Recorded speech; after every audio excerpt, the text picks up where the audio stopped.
All right, we have Penny the Bull Terrier out again today, and working with her a lot on just her impulse control. She has a lot of drive for a ball, so we're going to work through her. Normally, if I was to throw this ball across the garage, she'd just bolt after it and wouldn't care about anything else I'm saying. So we're going to go in little steps with this, and this is what's going to start to develop into not jumping up every time the other dog in the house. Sit. Come here. Sit. No, come here. Sit. Yes. Wait. So this is what's going to eventually form into her being able to hold a spot if they want it with the other dog. If it gets up, they can be able to call her off with an or a leave it or a stay or something to keep her mind, give her mind something else to do other than lunging at the other dog in the house. First, we're going to work on the ball. She loves balls, loves them.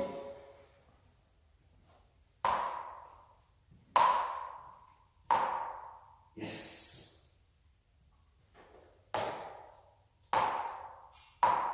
Yes. Wait.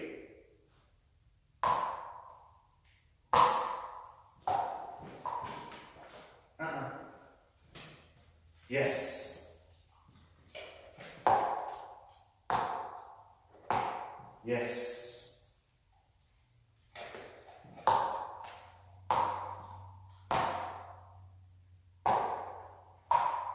Yes. Wait. Sit. Yes. Leave it.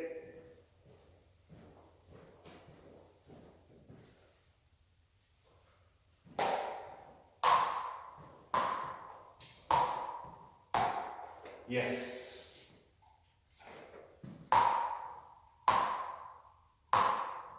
Yes. Leave it. Yes.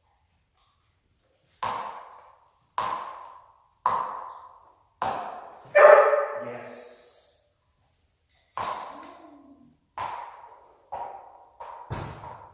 Yes. Wait.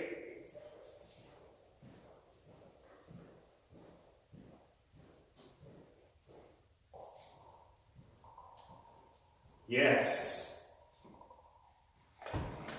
Wait.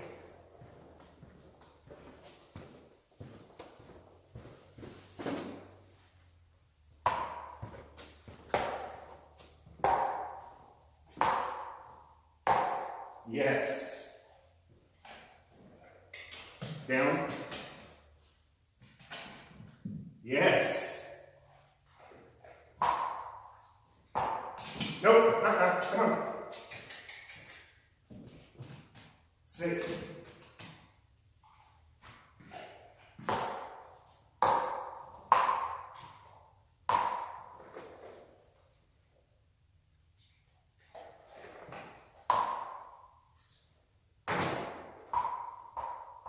Good. Down.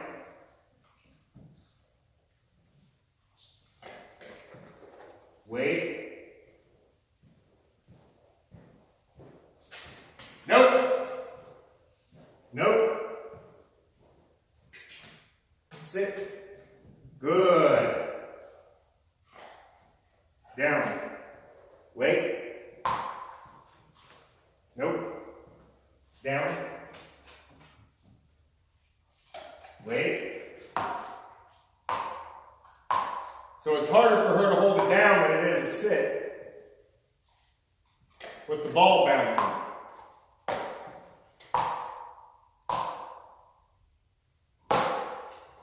Good.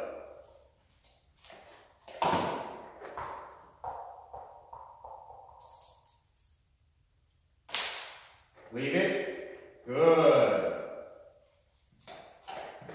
Come.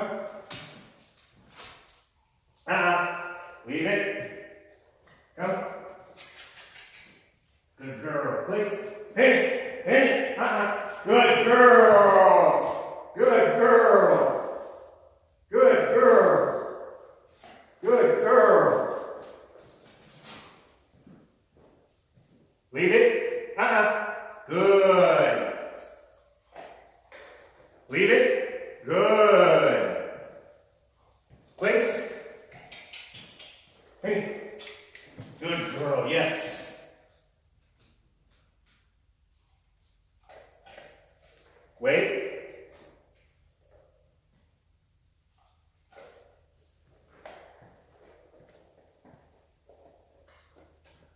So that's just a good example. That's actually a live training session. Just starting off with that ball, because normally if I'd pull that ball out, she'd be like, that's all she would focus on was that ball and be wanting to jump off everything and blow it. Anything I said, she'd blow it off. And that's kind of the same intensity that she would have if she was going to go after another dog. A little bit more with the dog, but you got to start with the lesser. I'm not going to pull out a dog and obviously have them as a guinea pig. So the ball's good. It gets her just practicing holding a position when there's something exciting around her that she would rather get up and chase. So just sitting there and ignoring the ball and looking at me and giving me eye contact is what I'm going to reward. Wait. Holding that nice sit also. It's awesome. She absolutely would refuse to sit when I first got her here. So you can go back and see the very first video of me teaching her how to sit and saying it was a strange case. All she would do is just squat as low as she could like she was peeing. She would not roll back on those hind legs. Good girl.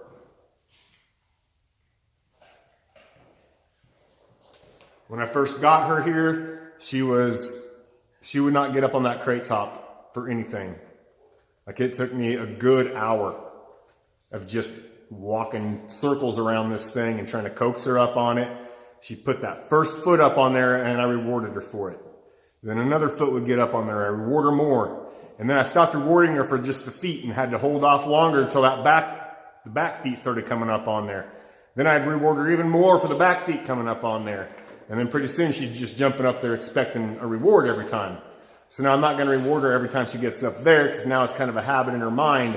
So now then I start rewarding her for the longer periods of time she sits up there. So now I can stand here and talk to the camera and she's looking at that ball right now, but she's holding her spot, which is phenomenal. Yes.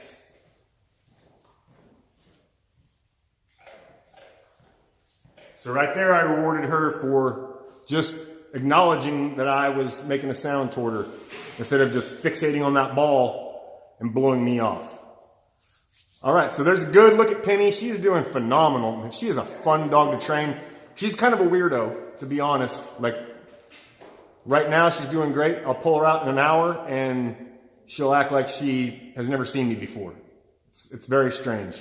But anyway, we're gonna sit. Nope. See, she's doing that funky sit right there with her leg folded under her. We're not gonna let that go. Here. Good girl. Yes. So that may seem silly that I don't want her to sit like that, but I want her to sit how I want her to sit. So if I allow her to just do something little like that on the way she wants to, those kind of things snowball into everything. She's not going to totally obey anything. Just like a little kid, if you let them do this, get away with something small, then they're going to keep pushing it. They're going to keep pushing it. They're going to keep pushing it. So in dog training, you have to attack the small things. Okay, does that make sense? I hope it does. If not, ask me questions in the comments, and I try to answer them. And but I'm trying to really start explaining the process more in my videos because I'm getting so many questions that are repetitive from people, and I'm hoping everybody can kind of start putting things together in their own head of how the whole kind of process goes. It's not one day thing. I'm going to work with them in 10 minutes and I want everything fixed. It's tiny things, perfecting tiny little things first. And then we move on to the real issues. There she just laid down. I'm going to actually reward that. Good girl.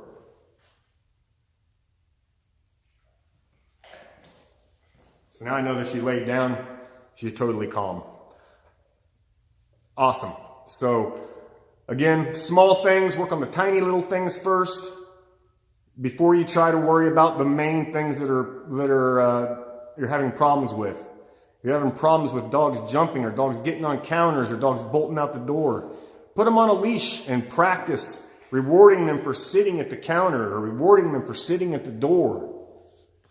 Don't just get a leash and just start yanking on them, or it's just, you're going to get frustrated. The dog's not going to know what the hell you're talking about. And they're not going to trust you when it comes time to really start training them, and you're going to get poor results. All right, we'll see you later. Toodles.